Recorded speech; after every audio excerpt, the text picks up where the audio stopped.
Halo semua, kembali lagi bersama saya di channel ini. Hari ini kita akan membahas sesuatu yang mungkin setiap hari kalian gunakan, yaitu Waze.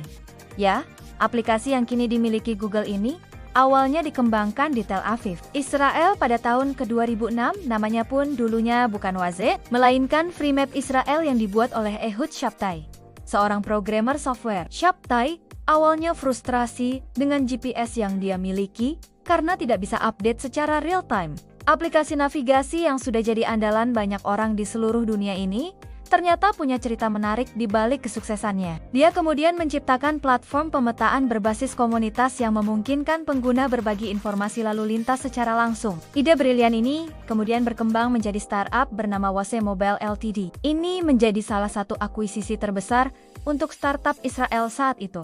Tim developer terus melakukan inovasi dan penyempurnaan. Mereka memahami bahwa pengguna tidak hanya butuh petunjuk arah, tapi juga informasi real-time yang bisa membantu mereka menghemat waktu dan menghindari kemacetan. Kemampuannya memberikan rute alternatif dan informasi real-time sangat membantu menghadapi kemacetan yang sudah jadi makanan sehari-hari di kota besar. Ini membuat pengalaman navigasi jadi lebih menyenangkan dan tidak membosankan. Algoritma ini belajar dari pola pergerakan pengguna sehari-hari, kombinasi data historis, dan laporan real-time untuk memberikan prediksi yang akurat. Di Indonesia misalnya, Waze memahami karakteristik jalan tikus, jalur alternatif, bahkan bisa mengenali area rawan banjir berdasarkan laporan pengguna. Yang membuat Waze istimewa adalah pendekatan uniknya dalam mengumpulkan data. Berbeda dengan GPS tradisional, Waze mengandalkan kontribusi penggunanya. Aplikasi ini membuktikan bahwa inovasi teknologi tidak mengenal batas negara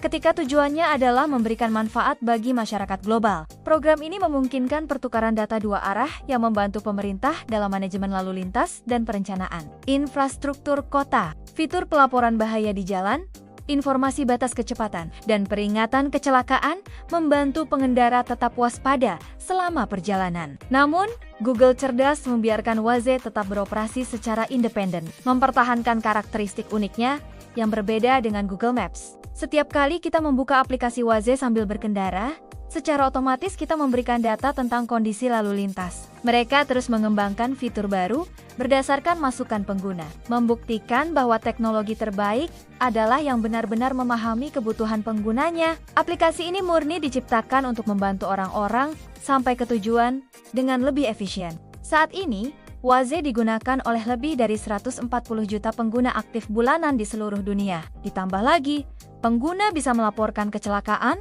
polisi, hambatan jalan, bahkan harga bebek. Kesuksesan Waze tidak datang begitu saja. Pada tahun 2013, Google akhirnya mengakuisisi Waze dengan nilai fantastis $1,15 miliar AS. Yang menarik, meskipun lahir di Israel, Waze tidak pernah membawa sentimen politik atau keagamaan dalam pengembangannya. Di Indonesia sendiri, Waze menjadi salah satu aplikasi navigasi favorit, terutama di kota-kota besar. Fitur sosial Waze juga menjadi nilai plus tersendiri. Kita bisa memilih berbagai suara navigasi yang lucu, menggunakan avatar yang menggemaskan, bahkan berinteraksi dengan sesama pengguna Waze di sekitar kita. Bicara soal teknologi yang digunakan, Waze menggunakan algoritma mesin learning canggih untuk memprediksi kondisi lalu lintas. Salah satu prestasi membanggakan Waze adalah kemampuannya beradaptasi dengan kondisi lokal. Waze juga aktif berkolaborasi dengan pemerintah dan institusi lokal